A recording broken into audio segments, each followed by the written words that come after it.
Hello and greetings tonight. I have another story time and I'm playing a little bit of Zydeco music in the background. Zydeco music is part of my heritage. There are people in my family who are from Louisiana. Um, so I'm gonna talk about the incident that happened in my life when I think I was around the age of 21 or 22 years old. Um, At this time, my dad, which he is deceased now, so RIP to him. I miss and I love him very much. But my dad, who was from Opelousas, Louisiana, um, and all his family, they used to come and visit me, my dad, and my mom all the time back in the day. And anytime they would come over, it would be a lot of Zydeco music, drinking and dancing and Zydeco dancing. That's the other part of my family, my dad's side. So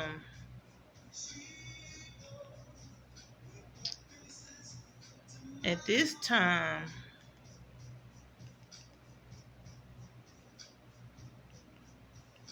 because they used to come over all the time, and it would be a big party. It would be sometimes it would be crawfish eating and snow crabs. Sometimes even gumbo that my dad will cook. Now,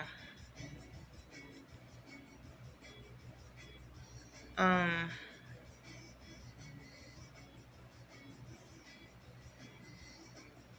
his aunt, who is my grandma from Louisiana, sister, um, she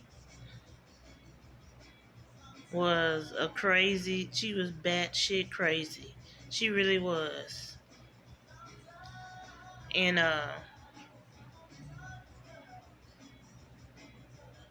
she was the type of female who would cuss, drink all the time, and talk about sex all the time. Now, I'm getting to know my dad's side of the family at this time.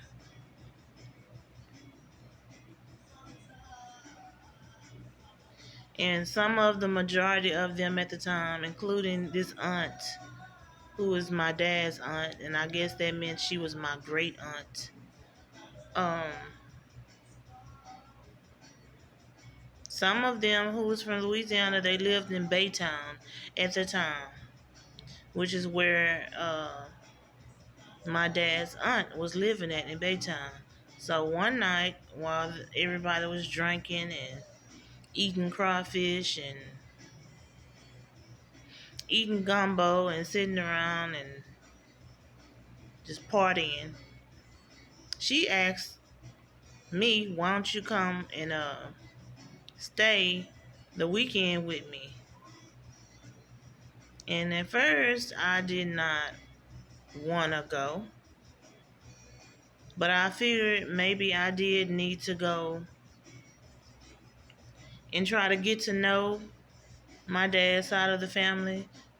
Although I felt skeptical and kind of scared because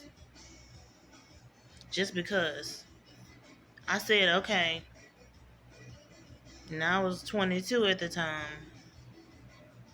Now, I packed a bag with a week full of clothes.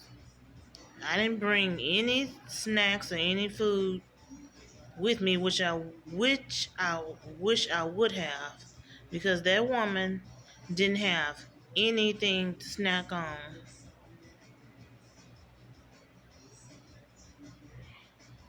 And it seemed like she barely had any food.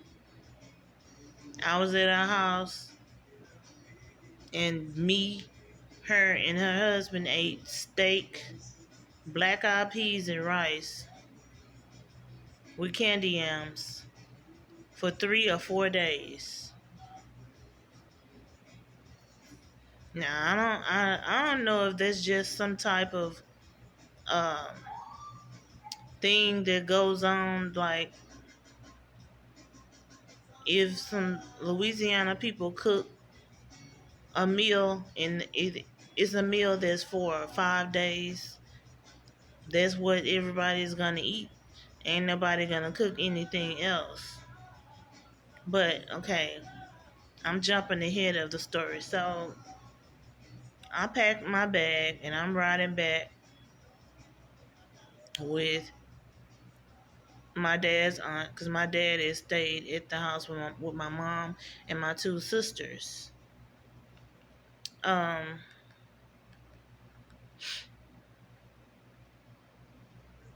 so I get there in Baytown to um my dad's aunt's house. My uncle had carried my suitcase full of clothes in the house, and I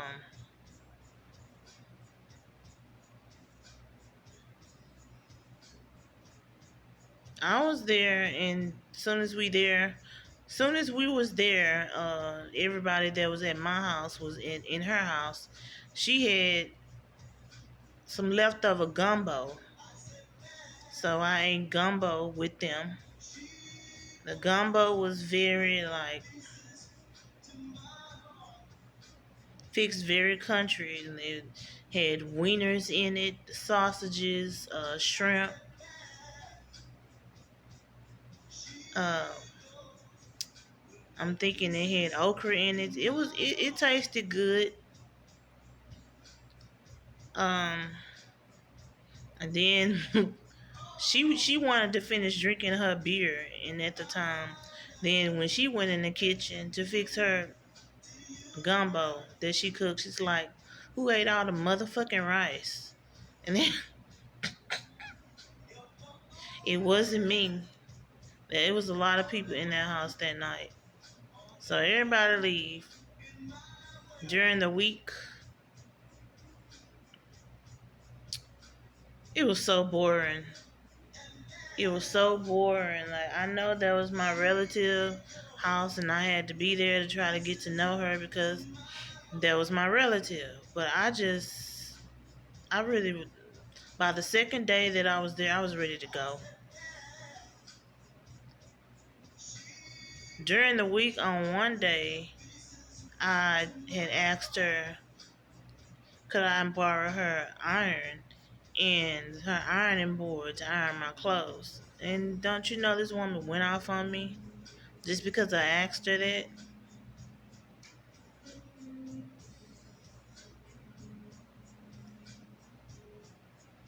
I was like, in my head, I was like, my bad. So the rest of the day, I'm quiet and I'm just in the room, just watching TV. Uh, the remote in my hand, and just, and then she comes to the room and she's like, I'm cooking and everything. You want me to come and get you when the food is done? And I'm like, yeah, that's fine. She's like, is you all right? I'm like, I'm good. She said, I love you. And I'm like, okay, I love you too. She left out of that room. I just started thinking to myself, you crazy ass bitch.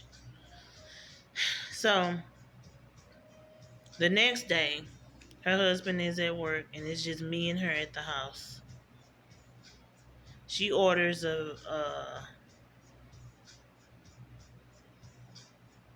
She orders a pizza, and she starts. We sit at the table, and she ordered 2 boxes of pizza, and we started talking, and all of a sudden she starts talking about my mama to me, and telling me how did my mom get so fat and this and that, and she told me to watch myself or I'm gonna be big like that. I'm like, I told her, Auntie, with all due respect, could you not talk about my mama? Because I love her. And let's talk about something else. Because, like, why would you think I would be cool with you talking about my mama to me? I'm in your house. I already feel uncomfortable because you went off on me just because I asked you to use your iron and your ironing board. I feel out of place. I was ready to go home by the second day. I was never going to be cool with that. So the next day, we're sitting at the table and we're eating. That's when she cooked this black eyed peas and rice with candy yams and some steak. And she had that. We had to eat on that for 3 or 4 days. And I so did not want that. And she did not have any snacks in the house. I was agitated and I wanted to call my mom so bad and ask her, could you have my dad to come out here and get me because I'm miserable. But yeah. So as me and her are sitting at the table and we're eating,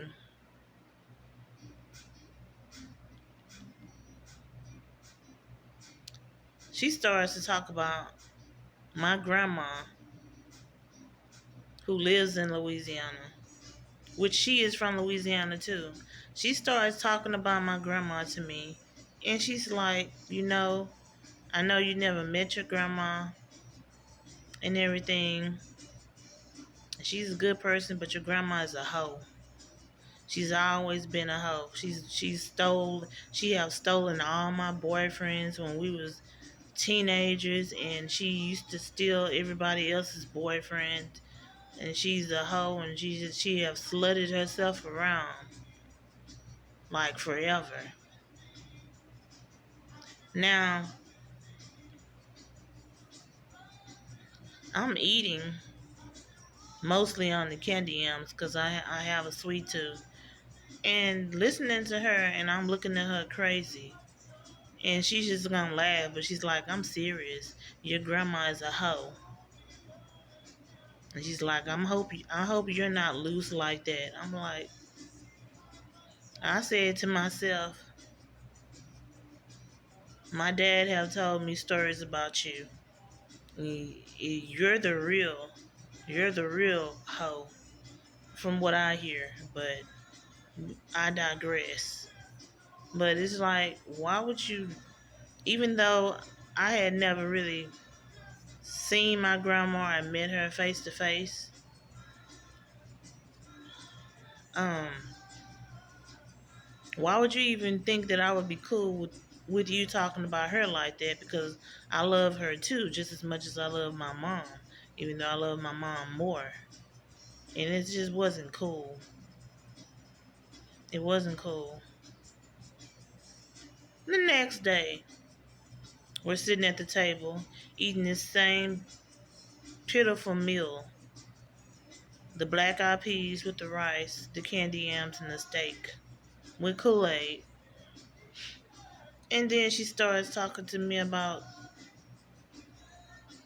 how much sex that she used to have when she was in her 20s, like me, which is what she was telling me at the time.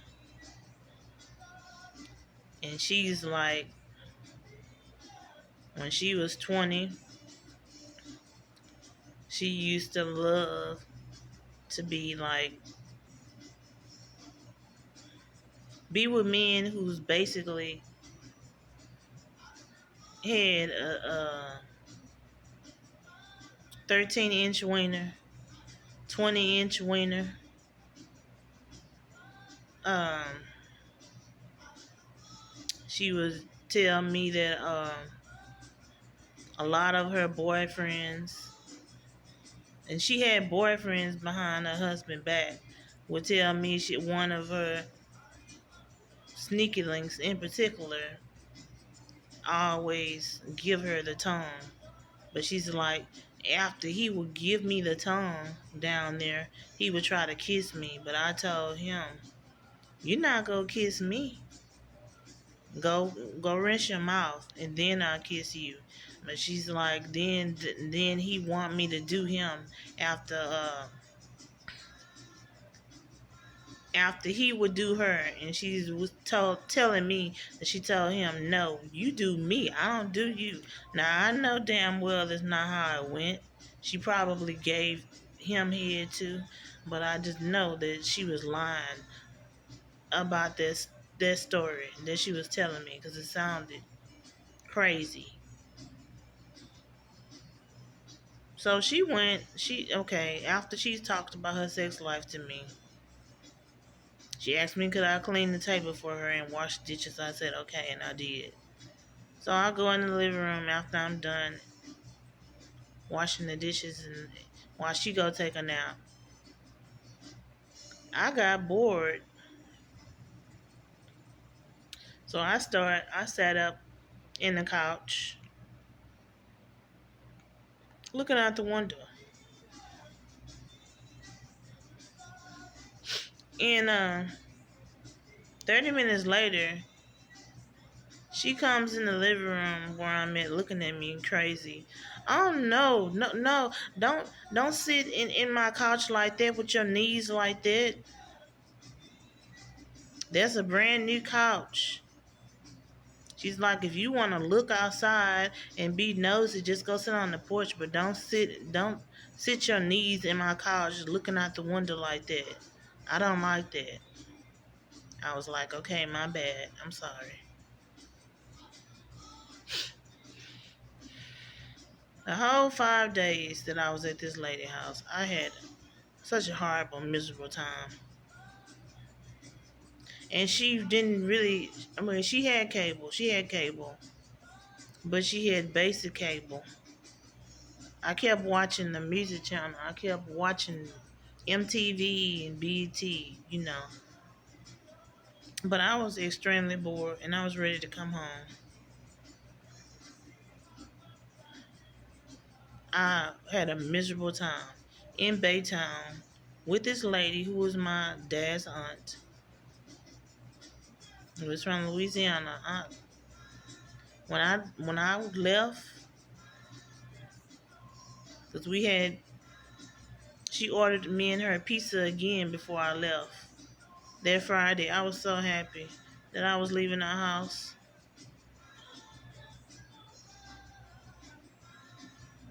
She was just weird. And you went from talking about my mama, which really hurt me. Then you're going to talk about my grandma, who lives in Louisiana, who was your sister. I didn't like that either because why are you talking about her? That's your blood sister, and that's my grandma. Even if you don't like her and you think she's a hoe, but I've heard that you are a hoe too. So and what? But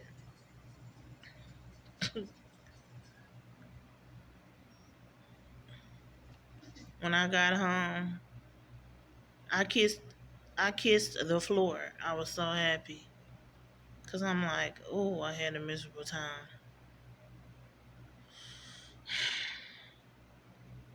And that's the story of me spending time with people that's on my dad's side of